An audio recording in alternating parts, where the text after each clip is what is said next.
Welcome back to another episode of Chemical Brothers. My name is Shannon.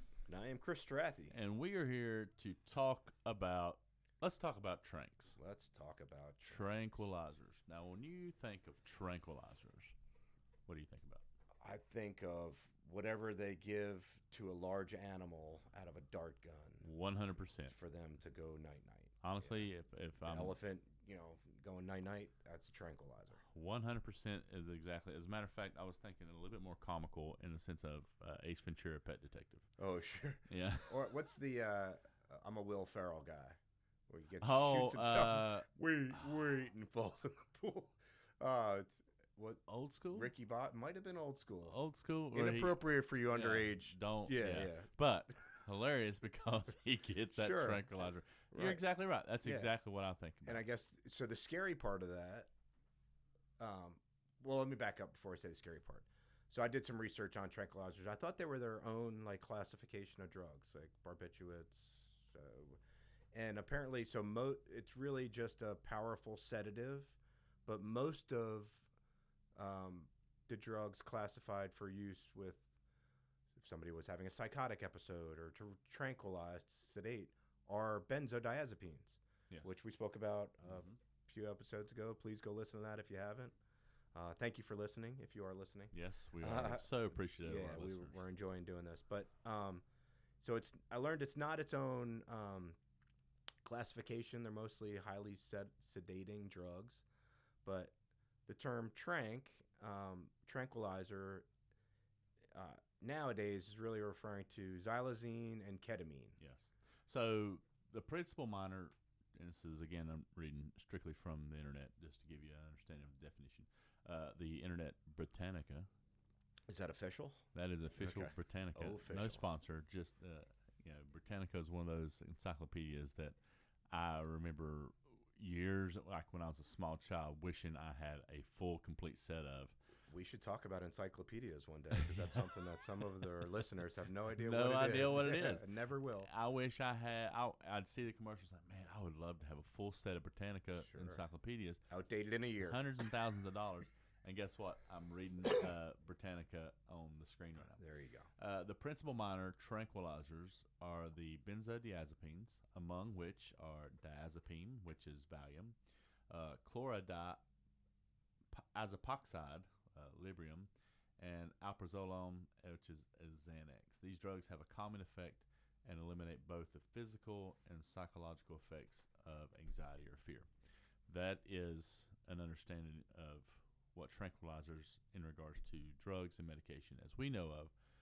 But you just mentioned what are they again? Xylazine and ketamine. So you're sitting here thinking today, what in the world is xylazine and ketamine? Well, let's talk about xylazine. Well, and so just real quick, both of those are what's in the blowguns, right? To take down the elephant or the horse or the goat or whatever. So understanding xylazine is a medication that was, as of probably a year ago at least, was found on the shelves of your local farm and tractor supply chain.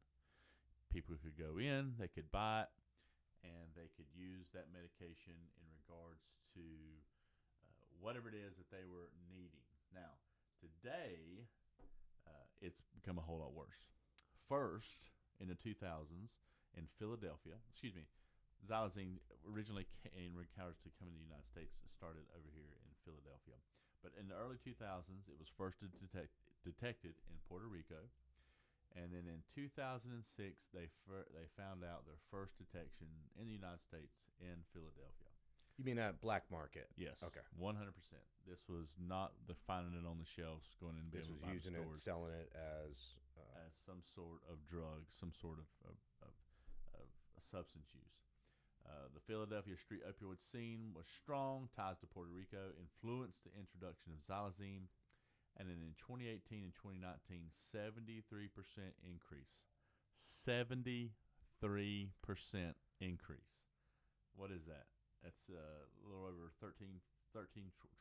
That's nuts. Well, and I wonder, and this is, I don't want to say speculation. You said Puerto Rico, but there's a lot of American pharmaceutical companies and excipient companies, which are the companies that make the individual ingredients that go in tablets, capsules in Puerto Rico. Yes. Huge Yes. industry. So curious there. But the other thing is, as I was reading, is as these came into the black market, it wasn't just to be used as tranquilizers. It was found just like fentanyl being cut and stuff. It was cutting heroin. It was cutting other street drugs to change the high, to make it more cost effective, to make it a different high. Different high. Yeah. But here's the thing. The one drug that it was being cut with was fentanyl. And we've already talked about fentanyl in episodes before. But here's the thing. Fentanyl is deadly as it is. As a matter of fact, a study, I just recently read a study, 95% of individuals who take fentanyl end up dying. 95. Okay? And here's the thing. In statistic world, there is no 100%. Okay, because it's pretty close. But pretty close. 95%, is pretty dang close. Xylazine is now present in over 90% of street opioid samples in Philadelphia. Unreal. Yeah.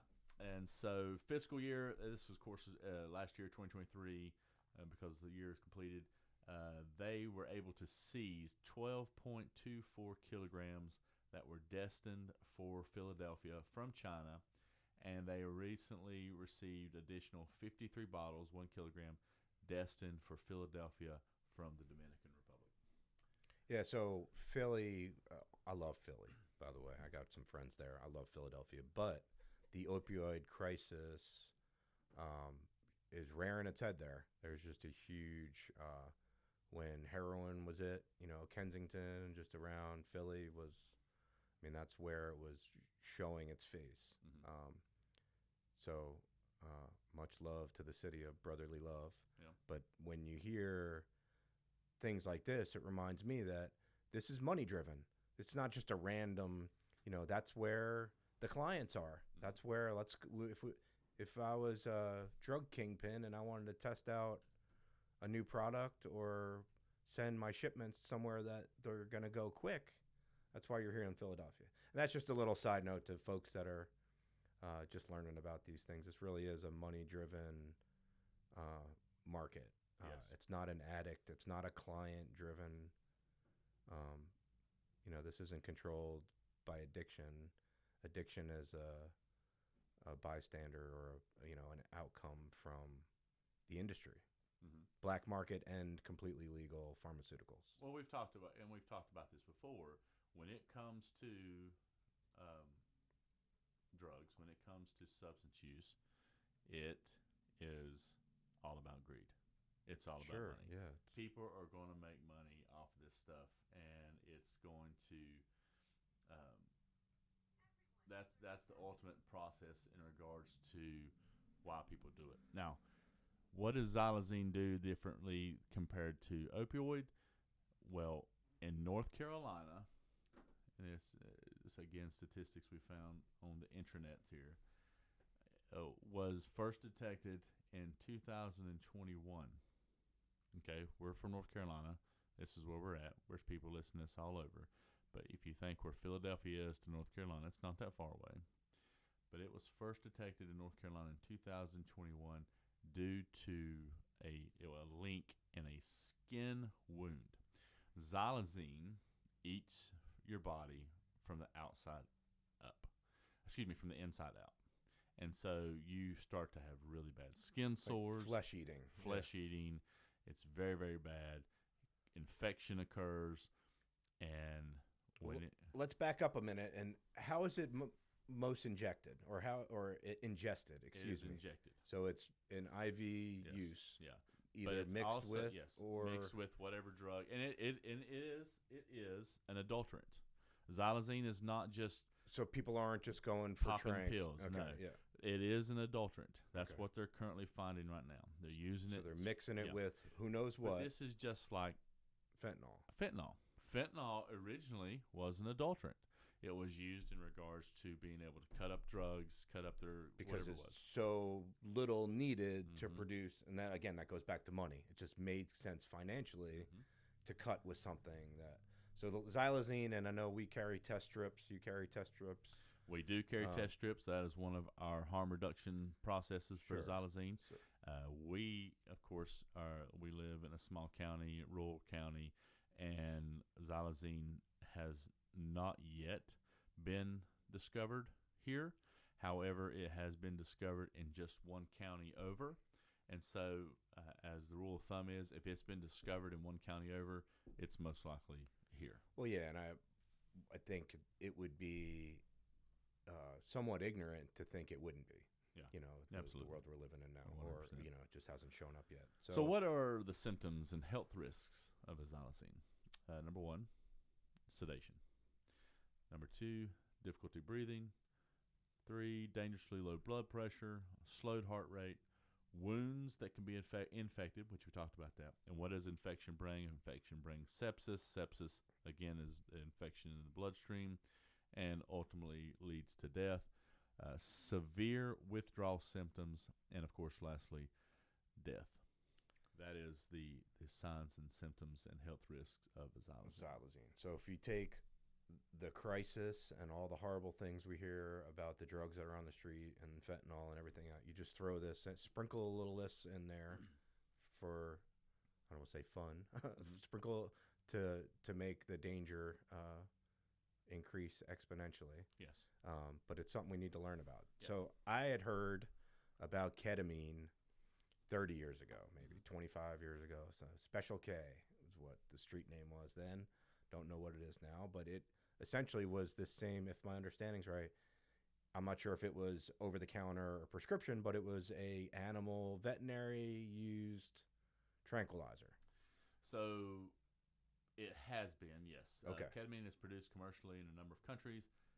One of those is including the United States, used for sedative purposes, as hits the idea of tranquilizers. And by the way, street name for xylazine, real quick, is Tranq. Tranq. I have heard that. Street names for ketamine, there's a list of them. Cat tranquilizer, again, Cat Valium, Jet K, Kit Kat, Purple Special K, Special LaCoke, Super Acid, Super K, and Vitamin K. All these medications and drugs are used for this dissociative sedative effect, but ketamine has also been used to facilitate sexual assault. And so this drug was mixed. Almost like a roofie. Yes. Okay. Very much so. Okay. It was like you said, you're 100% correct. It was an injectable short-acting anesthetic, and it was used for humans and animals, starting out with veterinarians. Doctors' offices started recognizing its wonderful effect. And let me just stop and say this. It does have a really good effect in the medical world. I didn't want to cut you off, and I'm learning about, I think there's a lot of prospective uses for it that are being researched now that Yes. and that look very promising. Yes. So, and I know what you're going to talk about. Number one, for us, as someone who worked in the emergency service world, we were given access to use ketamine in regards to intubation and protecting airways. It was a safer alternative to another medication, and that we were using at the time. And now, right now, ketamine is one of the number one drugs that we use for intubation in the field. It's also used for that sedative effect. I've seen videos, you can pull them up on YouTube, where small children who have had some sort of traumatic injury, I know one specifically where they had a cut on their lip. Their lip was completely gashed. They couldn't sew it up because the kid was, of course, hysterical. Absolutely. Didn't want to. They gave him ketamine IV, and it was like I'm sitting here looking at you, not, of course, breathing, talking. Right, yeah. I wasn't talking, but I'm just in a sedative effect.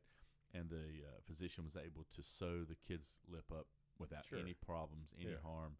And within 5-10 minutes, the kid come out of the sedative effect like nothing happened.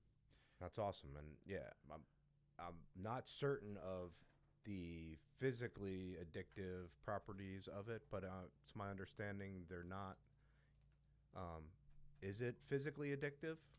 So ketamine, along with we kind of mentioned earlier, the club drugs that facilitate the sexual assault and other behaviors, has become more popular among teens and young adults at dance clubs and raves.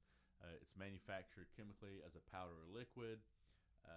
Ketamine is formed from a pharmaceutical ketamine by evaporating the liquid using hot plates, warming trays, microwave ovens, and other processes that result in the formation of crystals, which are then grounded into powder, and either they are snorted or smoked, vaped, and causing the effect accordingly. So, yes, it is, and the reason being is because it's easily to create.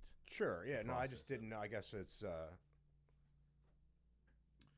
Yeah. Yeah. So it is legal. The ketamine drug is legal in the United States for what it's supposed to be used for, but illegal for outside of that. So let me ask you about the black market. Is it black market coming from ketamine prescriptions, or is it being manufactured and smuggled into drugs with other drugs? Or no, it's used straight out. It can be mixed in with other drugs. The powder can be mixed in with other drugs, causing its sedative effect. But again, some of the medications that it's used for already is going to be sedative anyway. Some of the main drugs that the ketamine is used for, it's used for bumping or snorting. It can be smoked, typically in marijuana or tobacco cigarettes.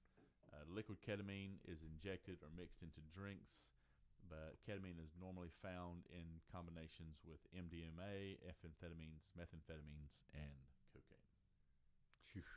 So those are the medications that it's normally used in. Now, here's again, we're looking at a drug that originally, and what it's used for, is the sedative purposes in regards to the health, the medical world, used for good things.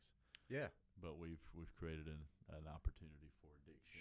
Well, and I think a lot of that is unfortunate to say, but it's not very well policed by the industry. You know, it's made available.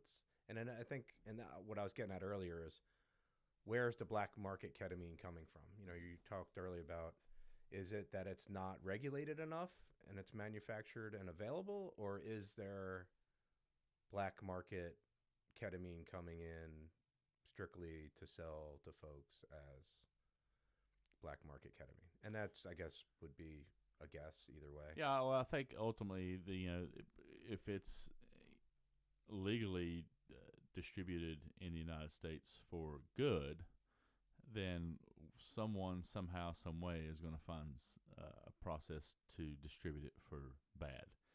And I think people are able to get, if they're able to get their hands on drugs like fentanyl, and they're able Sure. to synthesize it and press it and make it illegal, then they're going to do the exact same thing. Most of this legal aspect of the drug is smuggled into the United States. Yeah. It is smuggled into the United States from Mexico and distributed accordingly. And then, of course, it is abused. What does these Tranqs do? What do these Tranqs do to the mind? It produces hallucination. It distorts perceptions of sight and sound. It makes the user feel disconnected and not in control. So in a world of people, we talked about this in the last episode, of people who are stressed and full of anxiety, and they feel like they Can't sleep. sleep. Yeah. This is a medication that they would use to disconnect themselves from society and from reality. A Special K trip, as the street name is used, is touted as better than LSD or PCP because its hallucinatory effects are relatively short in duration, lasting approximately 30 to 60 minutes as opposed to several hours.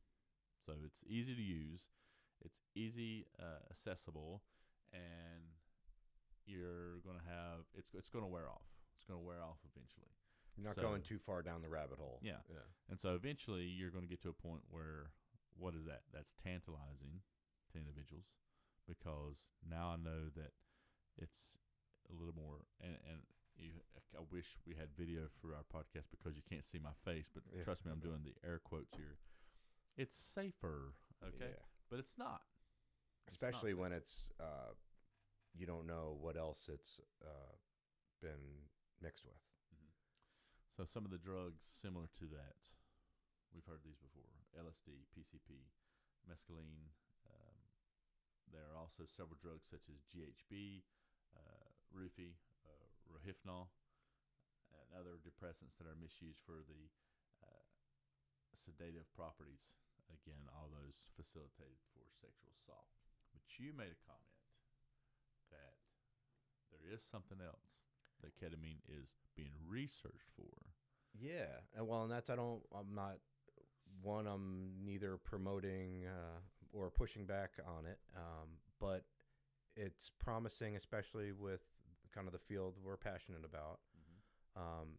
It's a form of therapy, ketamine therapy. It's also, well, maybe we can do a hallucinogenic.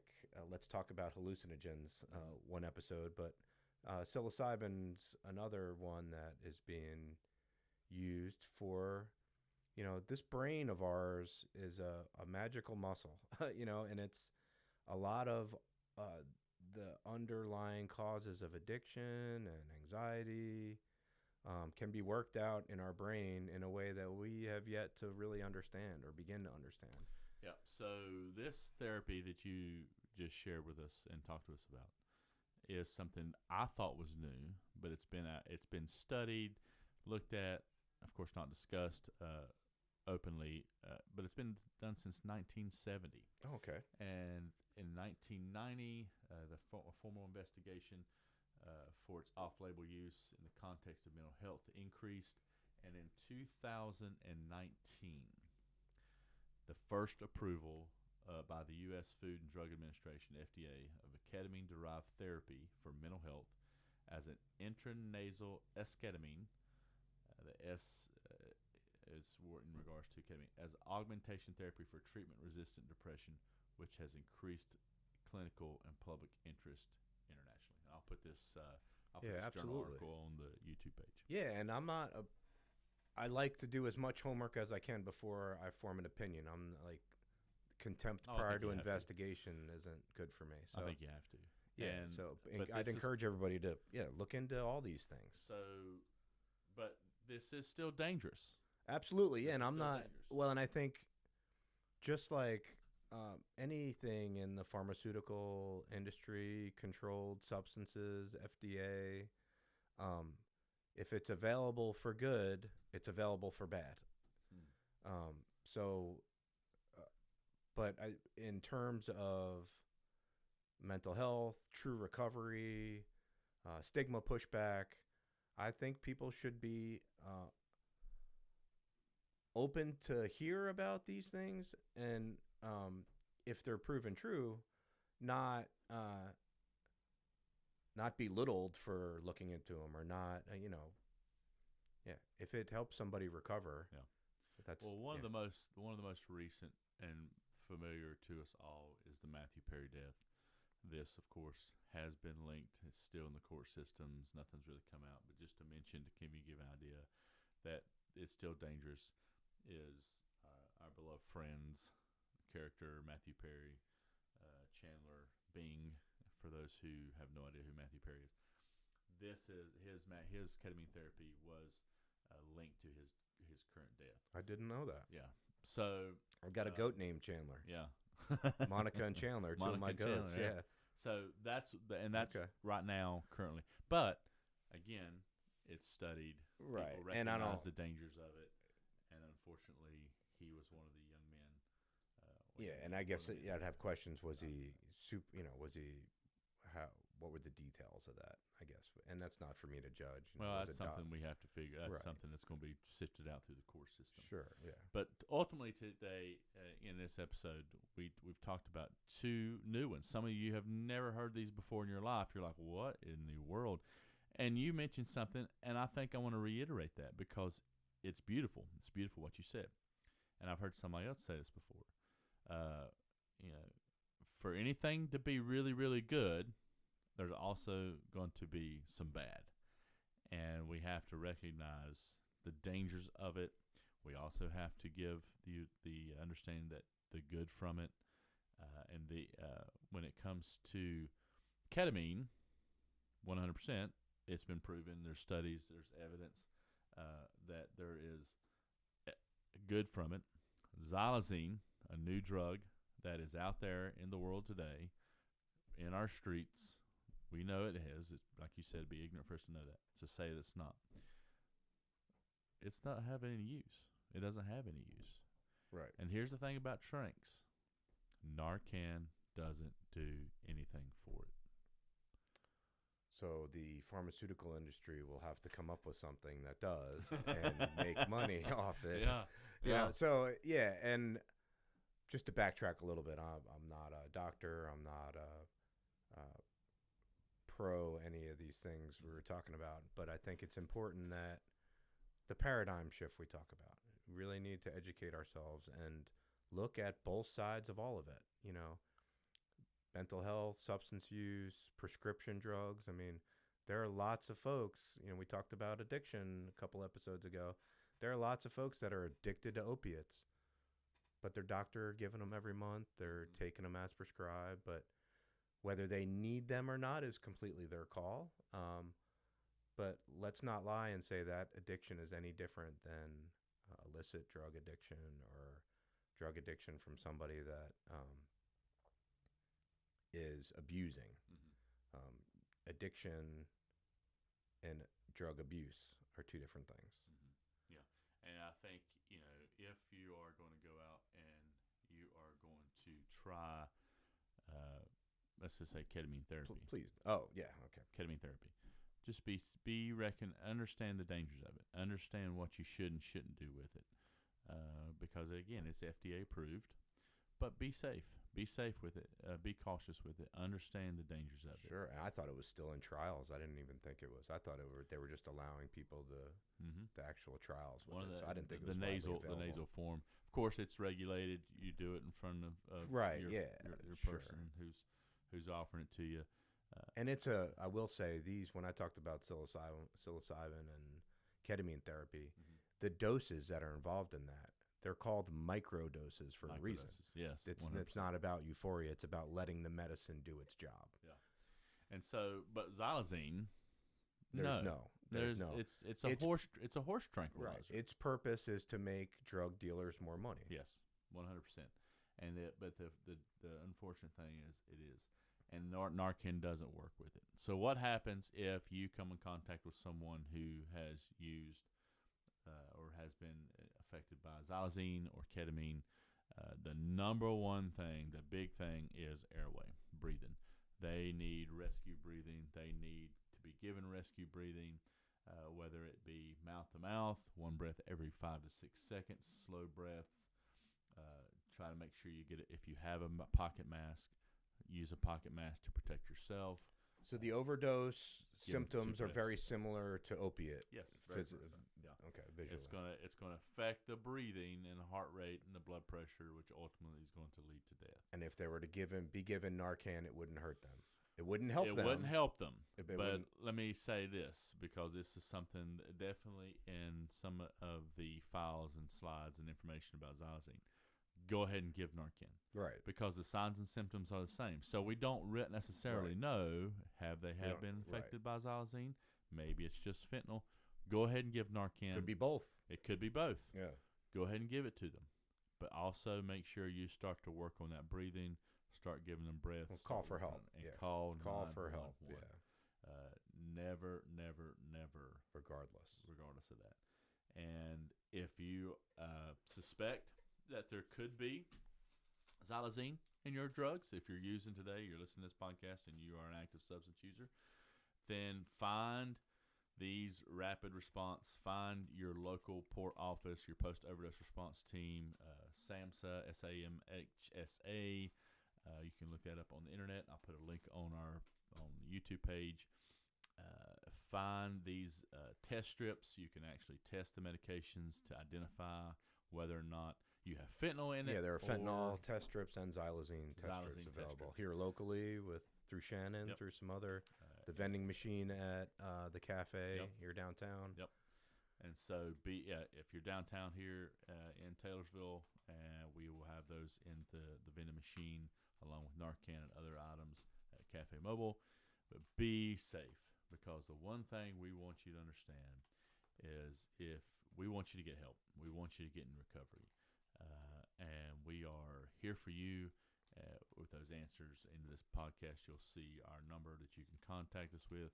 I'll have links to SAMHSA for more information about this Tranqs and more information about where you can get some help, because that's what we're here for. We're here to break the stigma. We're here to give hope. We're here to make sure you understand the dangers of addiction and substance use and these substances they're using, and because that's what we're here for. Sure, yeah, and if you're cringing about the availability of test strips in your neighborhood or Narcan, just know that we do recover, but we can't do that if we're dead. So that's exactly right. That's what this is exactly about. Right. It's making sure that we're keeping our community alive and safe until they're ready to take that next step. Yeah, and harm reduction comes in many forms. It sure does. These are the forms that we're using. So again, thank you, Chris, for being here. Thank you, Shannon. My name is Shannon. I'm Chris Strathy, and we are the Chemical Brothers. Brothers.